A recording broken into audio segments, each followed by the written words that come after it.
नमस्कार दोस्तों, जीके के इस अंक में आपका स्वागत है। आइए आज डिस्कस करते हैं जीके के कुछ सिलेक्टेड क्वेश्चंस। पहला क्वेश्चन है, सूचना का अधिकार प्रदान करने वाला देश का पहला राज्य कौन सा है। आपको बता दें कि 12 अक्टूबर 2005 से सूचना का अधिकार लागू हुआ था, यानी right to information act. Jammu और कश्मीर के ऊपर यह एक्ट लागू नहीं होता और तमिलनाडु स्टेट में पहला आरटीआई लागू हुआ था।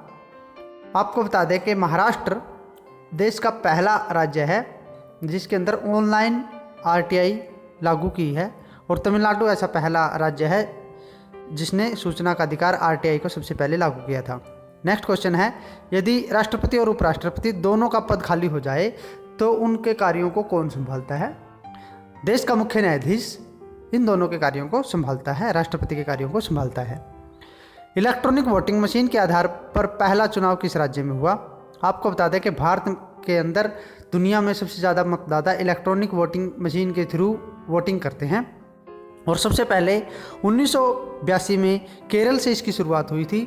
यह एक एक्सपेरिमेंट था और इसके तहत सिर्फ 50 पोलिंग बूथ के ऊपर ही वोटिंग की गई थी।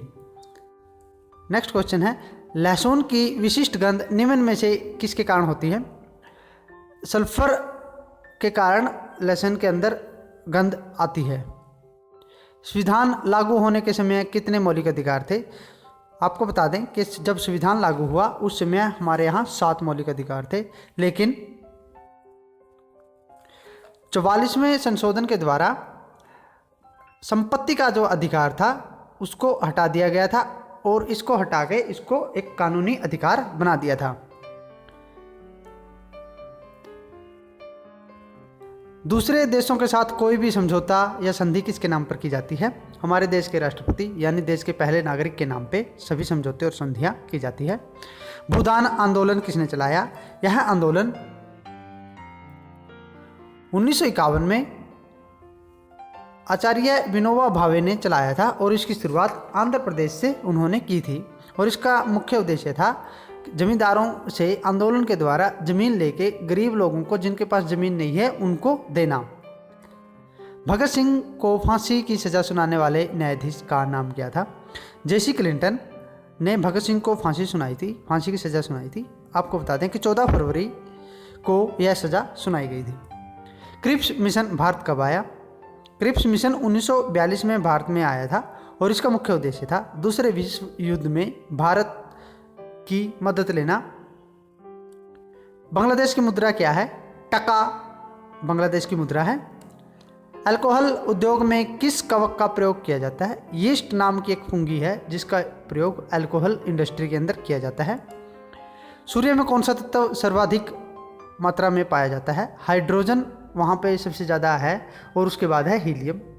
हाइड्रोजन मिलके न्यूक्लियर फ्यूजन के द्वारा वहाँ पे हीलियम बनाते हैं। पंच परमेश्वर रचना किसकी है। मुंशी प्रेमचंद जी ने पंच परमेश्वर नाम की एक रचना की थी। सभी गांव व स्कूलों के साथ ही देश में 4G नेटवर्क वाला पहला राज्य कौन सा है। पंजाब राज्य ने सबसे पहले अपने स्टेट के अंदर 4G नेटवर्क लागू किया है, सब पूरे राज्य के अंदर। मिस्र की राजधानी क्या है। कोहिरा मिस्र की राजधानी है। कोणार्क का सूर्य मंदिर नरसिंह देव प्रथम ने बनवाया था। वह किस राजवंश से थे। वो शाही गंगा राजवंश से थे। आपको बता दें कि कोणार्क का सूर्य मंदिर उड़ीसा स्टेट के अंदर है और इसको ब्लैक पगोडा भी कहा जाता है। राज्यपाल पद के लिए न्यूनतम आयु कितनी साल है। 35 साल निर्धारित की गई है संविधान के अनुसार राज्यपाल बनने के लिए। बीसीडी की फुल फॉर्म क्या है। बाइनरी कोडेड डेसिमल, ये बीसीडी की फुल फॉर्म है और ये टेक्नोलॉजी का एक वर्ड है। रानीखेत किस रोग से संबंधित है। मुर्गियों के रोग से संबंधित है रानीखेत। सविनय अवज्ञा आंदोलन किस समझौते के बाद बंद हो गया था। गांधी इरविन समझौता जो 5 मार्च 1931 को हुआ था। इसके बाद उन्होंने सविनय अवज्ञा आंदोलन को वापस ले लिया था। घड़ी के अंदर रात में चमकने वाला पदार्थ कौन सा होता है। वो रेडियन नाम का एक पदार्थ है जो घड़ी के अंदर चमकता है। धन्यवाद दोस्तों, वीडियो अच्छी लगे लाइक कीजिएगा, शेयर कीजिएगा, सब्सक्राइब कीजिएगा। जय हिंद, जय भारत।